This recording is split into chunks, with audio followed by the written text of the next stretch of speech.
balik lagi ya kan di Papa Muda Channel. Sekarang ini kita lagi bersama Pak Topik. Iya. Akhirnya ya kan jumpa lagi. Kami berdua nggak bersatu. Jadi kali ini ada rating untuk permintaan dari subscriber bang. Kan kemungkinan mereka tuh lagi minta-minta cerita misteri bang, ya kan. Jadi di sini kita bakal ceritain untuk kelanjutan yang di rumah Part kemarin. sebelumnya ya. Kan part yang kemarin part 1, part 2 itu kan cerita dari awak pribadi. Oke. Dan kebetulan, di situ Bang Taufik pun pernah tinggal di situ juga. Jadi Iya, abang pas. beradik kami pernah tinggal di rumah itu. Jadi Dan- masing-masing ada cerita misterinya lah. Iya, dan di memang situ. itu rumah itu nyata itu memang. Nyata memang rumahnya bang. Ada batunya, ada jendela. Memang nyata seremnya. Pokoknya dari studio kita ini rumah itu dekat lah di sini. Udah 1 kilometer aja nyampe, ya kan. Jadi kita bakal bahas untuk part ketiganya khusus dari untuk Bang Taufik, tapi kejanggalan Bang Taufik di situ nggak terlalu banyak katanya, jadi kemungkinan kita Tapi untuk part agak 3 horor juga. horor lah pasti ya bang. Pasti. Lempar pasir ya bang kan. Serem lah, pokoknya serem. Oke, yuk kita lanjut aja.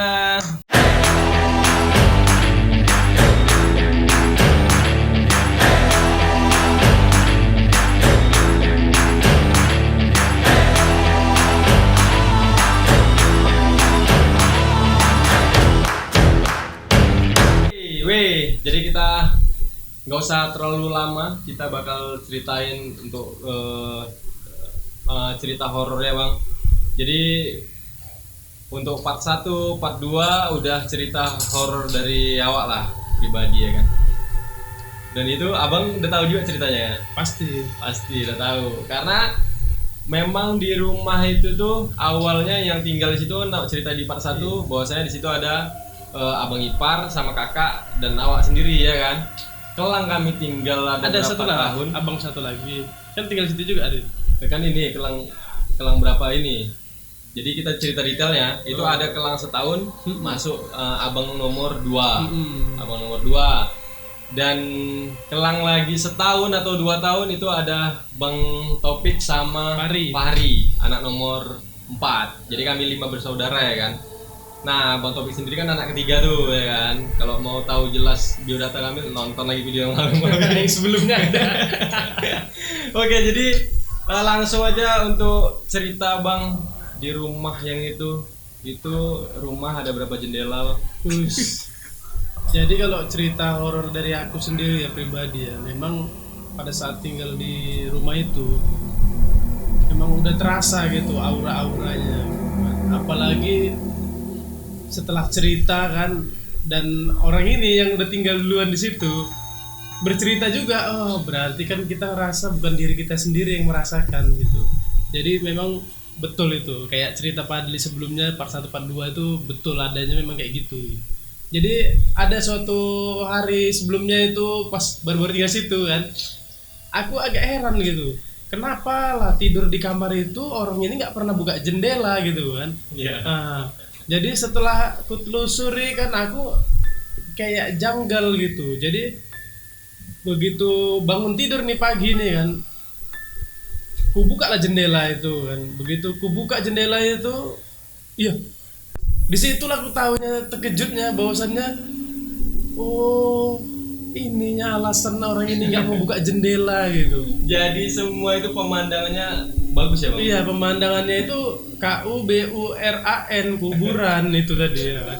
Jadi begitu aku buka pintu tuh, langsung nampak nisan gitu kan. Nah, disitulah aku duduk. Padahal siang-siang ya kan. Tapi karena buka sendiri tadi tuh kan, orang ini pada pergi, wah serem juga. Cuman udah terlanjur buka, aku buka aja. Dan akhirnya aku tahu juga kenapa alasannya orang ini nggak ada yang mau tidur itu masuk kamar duluan gitu. Dulu kami kan masih lajang semua.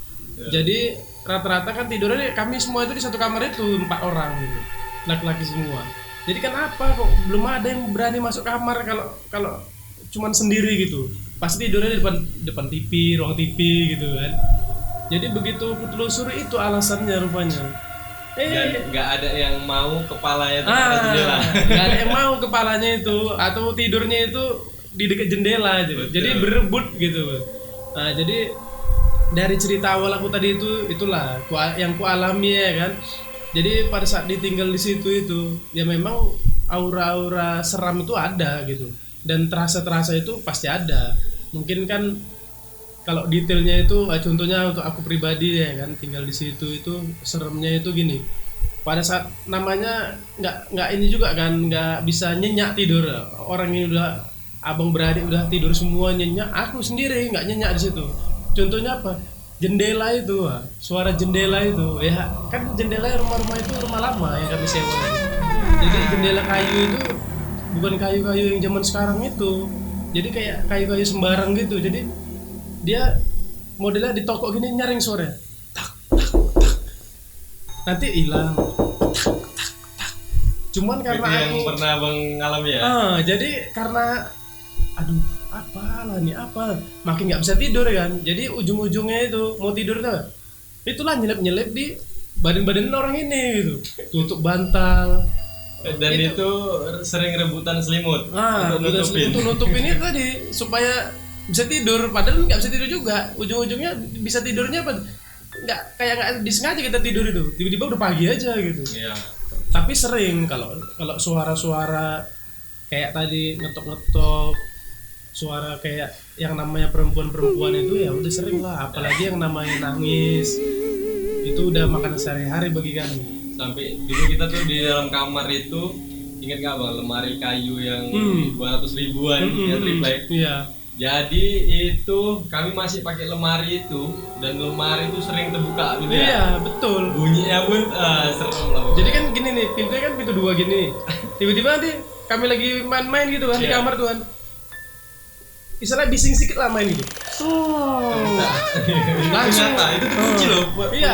Itu langsung itu kami seketika ibaratnya yang kami lagi bercanda main-main tuh langsung diem kami. Banti tidur kalau bahasa sekarang itu. Tapi lama kelamaan kita terbiasa bang. Biasa. Jadi ya udahlah kayak mana ya kan memang. Terus gitu. kalau orang-orang banyak yang bilang kan rumah itu jadi pandangannya gelap banget. Ngeri angker kan. Tapi yang awak rasa kayak Bang Andre lah, abang ipar kita tinggal di situ tuh karena udah nampak rezekinya bang. Iya. Yang mulai dari nggak ada TV tuh sampai ada TV itu jadi kami yang di dalam rumah itu kami tenang gitu karena yang diganggu itu kebanyakan udah orang yang lalu lalang di rumah itu. Kami udah enggak gitu kayak cuma tamu suara gitu udah biasa kan gitu kayak tamu yang datang ke rumah kami nah itu mau diganggu kok kami udah enggak lagi sampai itu yang di halaman rumah kita kan ada pokok jeruk jeruk nipis gitu kan ada kolam ikannya kami tinggal di situ tapi nggak pernah kami ke halaman rumahnya kayak mana itu pintu depan nggak pernah terbuka kami selalu keluar masuk itu selalu dari pintu samping. Iya, betul. Jadi pas lebaran, momen lebaran itu pernah kami buka pintu depan. Rasanya itu memang beda kali, kayak enggak wilayah rumah kita gitu. Kayak itu kayak wilayah lain gitulah. Pesannya enggak pernah bisa terang loh. Iya, ada gitu enggak ada kegiatan selalu di situ. Jadi kolam cuma ikan inilah cuma kegiatan kami kadang-kadang malam minggu itu. Iya, yang main itu pun umpet. Nah, itu pun ya tahu lah ya kan kayak diceritai Padli di part sebelumnya kan. Dan kebetulan emang waktu Bang Taufik itu dan Bang Fahri ada di atas aku itu kalau pas ditinggal di situ kegiatan kami itu asli berubahnya itu Bang Taufik saat itu kan pacaran, namun sering keluar malam. Jadi malam minggu apa itu sering keluar. Kalau kami kan standby di situ yang ibaratnya di main kampung, aja lah. main di kampung. Anak-anak kan main aja. Ya udah. Kalau Bang Taufik emang jarang kali untuk duduk di halaman itu. Jarang. Dan anak nomor 2 Bang Idil itu kan. Itu dia sampai ternak ikan laga kalau di kolam. Yang kecil itu. Memang seru. Jadi pernah juga cerita abang ipar kita, belum cerita ya kan? Belum. Jadi kalau kami tinggal di situ, pesan abang ipar kami itu katanya jangan pernah kalau makan tuh nasi itu dihabisin. Pas. Kan dapat cerita di dalam rice cooker. Udah cerita ya? Udah. Itulah itu betul itu yang dibilang Padli. Cuma kebetulan Bang Topik nggak pernah menyaksikan langsung Iya. yang sosok nenek tua itu. Kalau aku memang diajak sama Bang Ipar untuk melihat sosok si nenek itu. Tapi emang betul Bang, dia nggak pernah. Pokoknya kita udah lama di situ setelah Bang Andre, ya kan, Bang Ipar kita itu diganggu, kita tuh nggak pernah diganggu lagi. Dia cuman istilahnya menunjukkan bahwasannya aku ada di sini ya, Nah, gitulah gitu aja dia. ya. Dan jagalah rumah ini mungkin gitu. Dan di situ ya yang termasuk rezeki yang awak bilang Bang, kayak Kak Mita ya kan, kakak kami itu jualan dagang apapun, kayak es, kayak sate gitu, itu laris besar, laris berat lah pokoknya di situ. Makanya rezeki di rumah itu lumayan bagus gitu. Ya dari rumah situ kami pindah itulah sampai orang tua kami itu bisa beli rumah sendiri. Awal mulanya di situ dulu kami memang gitu, alhamdulillah di situ. Dan udah dibilang sebelah rumah kita tuh jalan baru pohon pisang ya kan. Ya. Di pohon pisang itu ya segala macam roh halus adalah pokoknya. Yang mau ke arah ke apa? Musola. Iya, gitu. Aku jadi istilahnya bosen lah kan, keluar aku, duduk aku. Jadi rumah itu kan ada semennya gitu. Ya, kita duduk. Jadi aku duduk di situ, arahnya itu ke pohon pisang itu. Jadi ya namanya mata ya kan. Jadi kita arahnya memang pohon pisang itu. Jadi kita kayak penasaran suruh nengoki gitu kan, di pohon pisang itu banyak kan. Nengok.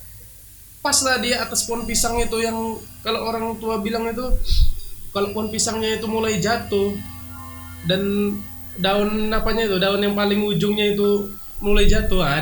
Disitulah dia ada yang namanya Mbah tadi tuh ya kan. Mbah siapa nih Bang? Mbah Kunti ya kan. Jadi Mbak Kunti ya. Bisa pas aku mandang ke situ kayak dibuktikan bahwasannya yang dibicarakan orang-orang itu kayak orang tua dulu itu memang ada gitu. Ya betul gitu. Cuman ibaratnya mitos. Tapi betul lah. Dia menghadapnya itu nggak menghadap ke kita gitu. Jadi seakan-akan badannya terbalik. Jadi rambutnya itu panjang. Aur-auran lah pokoknya, panjang aur-auran. Ya bajunya kayak mana? Kayak misalnya kain putih itu kena tanah itu kayak mana kayak gitu. Serem kali betul. Oh, itu pokok pisang itu ada sekitar 200 meter itu pokok pisang semua. Iya, pokok pisang semua. Dan gitu rumah kita itu kan memang dekat sungai. Ya. Dekat sungai itu, di belakangnya itu sungai gitu. Pas itu yang aku bilang di Pak Satu juga kan, itu makanya lorong gitu rumah kami. Nanti ada kelang di tetangga kami ada 2 rumah, habis itu kelang lagi ada rumah, baru di belakang itu ada sungai lah. Sungai. Ya, bahasa Medannya sungai ya. Oke, jadi untuk abang gangguan abang berarti tidur, pas mau tidur itu. Nah, yang ditarik selimut atau apa? Itu tarik selimut. Awak udah nuduh adik awak ya kan, tapi rupanya selimutnya berubah ya kan. Awak karena kita asal tidur di situ. Kebetulan kan kita emang suka rebutan selimut, iya. Ketakutan. Jadi kita nuduhnya ya nuduh saudara sendiri ya kan. Rupanya yang lain yang narik. Si Polan rupanya. Jadi memang kalau di tempat kami tinggal rumah nyewa itu memang kuakui lah memang rumahnya itu serem. Cuman seremnya itu pas pertama kali kita baru di situ, baru masuk di situ kayak diperkenalkan aja. Iya. Tapi setelah itu memang nggak terulang lagi gitu. Nyaman. Dingin rumahnya, cuman itulah tadi. Karena mungkin dinding kami itu langsung jumpa sama tanah kuburan. Tuh. Jadi untuk abang pribadi, pernah nggak abang yang pulang-pulang sampai jam 1 pagi? Abang bangun dari kuburan, jendela kuburan? Nggak pernah kan? Oh belum pernah. Nah di situ kan abang karena nomor 2 ya. Iya. Bangunnya itu manggilnya itu dari situ. Dari jendela kuburan. Cuma dialah yang berani muter dari samping rumah manggilnya dari kuburan itu. Sampai pernah kejadian dia nampak kayak keluar dari kuburan itu api asap kecil aja. Dia kayak ibaratnya kayak api orang bakar sampah tapi nggak kecil. Tapi nggak ada orang bakar sampah. Muncul aja gitu. Nah di situ sampai situ dari situlah dia nggak berani lagi sampai bangunin kami itu dari samping. Pokoknya dia tuh pengalamannya ada dua bang, yang dilempar pasir dari dari pohon pisang itu, terus tiga dinampai sosok hitam juga di pokok pisang, dia sampai gedor-gedor yang kan pintu kita kan jerjak besi, sampai toko-toko jerjak besi itu sampai ketakutan ya. Yang di situ satu rumah membangun, bukan aku aja, kakak, abang ipar membangun juga. Dan yang ketiga itulah dia nampak api di kuburan. Itu pokoknya versi abang itulah cerita katanya memang ada api, dia mau nokok gitu cepat kan, bangun buka pintu katanya. Itulah karena kalau bangunin kita udah tidur di kamar, bangunin dari pintu samping itu nggak bakal denger karena jauh nggak denger dia. Kami kan di kamar, jadi memang jalan satu-satunya dia bangunnya itu abang kami itu ya dari itu tadi lah kuburan tadi itu kuburan. Dinding jendela kami tadi. Tapi sebelum masuk ke kuburan tadi itu sebenarnya ya untuk muter aja abang kami itu ke jendela itu ngelewatinya itu udah termasuk seram. Gelap gitu, walaupun itu ada rumah orang gitu. Iya betul. Karena posisinya belum rame gitu. Jadi memang udah seram gitu. Jadi untuk ke kuburan itu lagi, aduh, senyap kali betul. Masih semalam itu rumahnya udah dijual. Dulu rumah itu sampai dijuluki pagar hijau karena hijau pagarnya. Iya, pagar hijau. Jadi rumah mana? Rumah pagar hijau. Itu udah tahu pasti orang itu. Rumah terseram di situ. Jadi lebih lucunya tadi kenapa pagar hijau? Pagarnya hijau gini, ya kan? Gerbangnya itu nggak pernah orang masuk dari situ. Nggak pernah. Kalaupun tamu masuk dari belakang, Tetap gitu. dari samping. Tetap dari samping itu, masuk dari dapur gitu.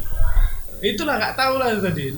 Wah, kok dibilang itu kami aja pun tinggal di situ, ibaratnya jarang kami duduk di teras kami itu di ruang depan itu tadi. Jarang. Kalaupun kayak main gitar apa itu yang kemarin gue bilang, tetap di batu antara ini. Samping itu yang penampakan sosok yang muka rata itu. Nah, di situ aja main gitar ya. Nggak sampai di pagar hijau depan. Kalau masalah muka rata itu sebenarnya bukan muka rata aja, banyak lagi. Banyak. Bungo, kuntilanak. Tapi yang banyak emang kuntilanak itulah. Kuntilanak dia bermacam-macam sih itu. Muncul. Ya, sering muncul karena kan pohon pisang kan. Jadi kalau poci yang kejadian pas sama aja tuh sama kawan-kawan tuh, itulah poci. Kalau kuntilanak ini kan modelnya dia cuma ngetawain, nunjukin gitu. Ya kita serem, mau kayak mana pun serem, cuma karena udah terbiasa. Tapi kalau yang ini, yang cerita di part 2 kan mamanya Bagas. Nah itu yang di brand bengkel ini. Itu sampai terbang bang. Karena si mamanya Bagas tadi kan lagi hamil 8 bulan. Dia cerita sendiri. Dia jalan karena saking penasarannya. Ya si Mbak Kunti tadi terbang. Karena itu dari mitos orang lama. Bahwasanya kalau ibu hamil tuh pulang di antara maghrib sampai atau pagi jam 12 ke atas itu kan kayak mitos kan. Iyalah, rentan 3 suka gitu. Dideketi si Kunti gitu. Apalagi wewe-an. Wewe apa? Ya gembel. Bukan. Gombal.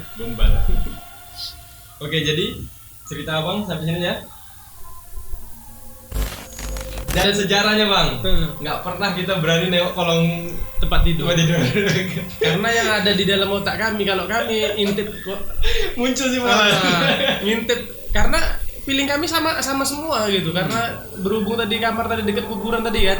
Jadi setiap kalau kami mau udah mikir mau noleh ke apa tadi, nengok ke bawah tempat tidur tuh, seakan-akan itu ya kayak ada yang ada gini aja nih, ya ada yang ngadepi kita juga gitu. Siapa sih yang nggak serem ya kan begitu gini? Waduh. Karena bang selalu asal kita tidur tuh kan kadang kayak toko-tokoan dari bawah ada, kayak orang gerak dari semen itu lantai, meja gitu, itu di bawah tempat tidur ada. Kalau pernah mimpi di kamar itu? Pernah. Kalau aku pernah. Jadi mimpi aku tuh memang kayak nyata gitu. Ya lemari yang dibilang Padli tadi itu. Nah, jadi pada saat tidur itu, ini mimpi ini seakan-akan nggak mimpi gitu. Karena lemari itu sering terbuka itu bukan sekali 2 kali, jadi terbawa mimpi gitu. Begitu dibawa mimpi itu, lemari yang terbuka itu, jadi berusaha aku tutup. Nah gitu, dalam mimpi itu, terbuka. Gak ada orang lain kecuali aku di situ kan gitu. Jadi dalam mimpi itu mau aku tutup nih istilahnya, tutup kunci lemari kita itu kan kayu, cuman dicantel gini aja, nah, gitulah ya kan, apa adanya. Jadi begitu mau aku kunci gitu, begitu kan terbuka ada, begitu mau kunci, ya udah kayak pas dalam mimpi itu ya dia kayak anak kecil itu nyorong gini. Kalau itu langsung terbangun aku. Bukan nggak serem. Kalau aku bilangnya sih kayak orang kate gitu. Itu orang kate itu apa namanya? Bunian ya. Bunian. Ya, Bunian gitu. Oh, kalau cerita Bunian bang, memang katanya yang antara rumah kita kuburan Bang Putra. Nah, Bang Putra itu tengah-tengah yang di tengah-tengah kuburan rumahnya. Itu memang dia memang bisa lihat. Memang di antara kuburan itu ada Bunian. Makanya kami awak dulu asal setiap pulang main bola gitu kan aktivitas kan main bola gitu. Sore. Kadang mau lewat dari situ. Karena lapangan kami itu jauh lagi di gang sebelah. Jalan kaki tapi. Jalan kaki. Motongnya Asal itu di pulang, kuburan itu. Motongnya dari kuburan itu. Jalan setiap potongnya. maghrib. Jadi dibilang Bang Putra itu asal maghrib lewat sini jangan ribut lah ya. Gitu. Karena di sini ada bunyi-bunyian. Apalagi kuburannya ditunjukinya lagi sebuah satu kuburan itu yang udah memang lama bang. Dia kayak ada gumpalan tanah gitu ya. Apa namanya itu? Nah itu disitulah si Bunian tadi. Itu malah di deket jalan kita, pas jalan kaki itu kuburan itu paling pinggir. Nah jangan sekali-sekali ibaratnya dibilang dia jangan mikir itu, jangan gangguin itu, jangan dihancurin pokoknya tanah yang tumpuan di kuburan itu ada. Itu ada buniannya. Mungkin Bang Taufik dimimpiin sosok yang di situ. Iya. Itulah sosok di situ. Karena kalau menurut aku itu mimpi itu ya memang macam nyata gitu. Jadi kayak dia memang mau ngusilin, cuman mungkin kan untuk menunjukkan di alam nyata itu nggak bisa dia, makanya melalui mimpi. Jadi dia mau, jadi kalau aku sih ambil kesimpulannya dia mau menunjukkan sama aku gitu, bahwasannya yang sering main apa tadi pintu lemari tadi itu, ya sosoknya itu tadi orang Bunian tadi.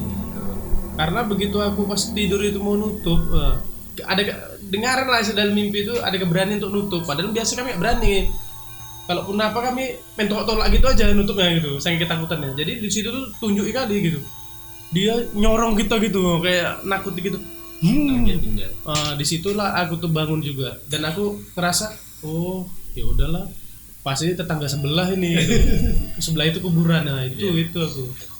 Betul. Jadi untuk cerita horor kali ini kita cut dulu lah sampai situ bang. Karena sebetulnya banyak di rumah itu tuh momennya banyak bang. Ingat nggak abang boneka SpongeBob yang punya ponaan kita Devi? Satu lagi yang bisa pindah-pindah. Iya, satu lagi nih apa? Kawan boneka SpongeBob yang panjang apa itu? Yang ulet itu. Nah, itulah kawannya itu. Nah, jadi boneka itu sebetulnya bisa pindah guys. Bisanya nanti waktu kami letak di sofa bisa pindah ke akuarium abang yang di belakang. Itu nggak ada yang pindahin, nggak ada apa bisa pindah boneka itu. Ya. Memang kalau di situ kami udah cukup terbiasa lah memang. Jadi cerita horor ini nggak ditambah-tambahin, nggak dikurang-kurangin dan ini real ya kan. Nah makanya tadi pas yang dibilang Bang Taufik, abang bingung mau mulai ceritanya dari mana katanya Bang Taufik. Udah bang, kita duduk aja santai, pasti nanti kepikiran kayak aku ini tadi, yang boneka ini baru ingat bang, baru ingat. Karena memang cerita yang boneka itu pindah-pindahnya itu memang nggak ada yang mindahin dari kakak kami itu nggak ada mindahin. Sampai pernah tuduhan lah. Jadi kayaknya di apa video-video kita nanti selanjutnya cerita horor, tapi horor yang lebih umum ya. Yang kejadiannya di mana-mana yang kita alami sebenarnya banyak. Ya boleh juga nanti kita ceritai tentang cerita-cerita horor kawan kita yang pernah ceritain sama kita. Nah itu kan ada juga kayak gitu itu kan. Tadi kan yang salah satu di part 1 yang aku bilang buat penonton ada kisah horornya atau kisah misterinya, langsung aja letak di komentar kan nggak bisa panjang-panjang tuh. Kirim aja ke email aku ya kan, email. Nanti sertakan judulnya dan alamat kejadiannya di mana, tanggal berapa kalau ingat dengan tahun berapa. Ceritakan di situ di email. Nanti kita bakal ceritain sama Bang Taufik.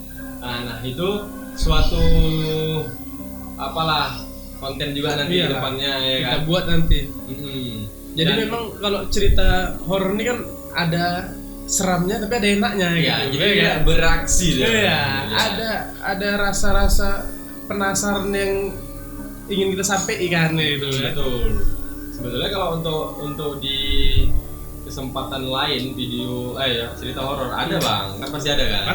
Pasti ada. Jadi yaudah gitu caranya. Kalau penonton lagi pengen nih mau diceritakan cerita horor yang kejadian yang sama diri kalian, kirim di email tadi, terus nanti kami ceritakan dan kami pun nanti bisa mengundang Kawan-kawan untuk lah. boleh kan, yang untuk kebetulan DM aja dulu, bang aku orang Medan juga bang, ini silakan kita gabung di studio kami Iya, ya, oke. untuk menceritakan Cerita horornya. boleh kita undang nanti resmi, nggak masalah itu ya bang. Untuk saat ini kan kami memang mau mengangkat cerita horor dulu kan. Iya betul. Karena kayaknya harus ada yang dikeluarin nih ya kan.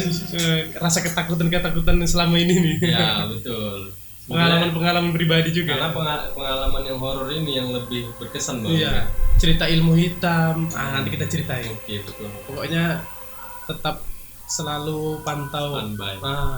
channel Papa Muda Channel. Oke, jadi untuk video kali ini sekian aja. Untuk Bang Topik ada tambahan? Sampai sini aja sepertinya ya kan. Ya sampai sini aja. Oke. Assalamualaikum warahmatullahi Waalaikumsalam warahmatullahi wabarakatuh.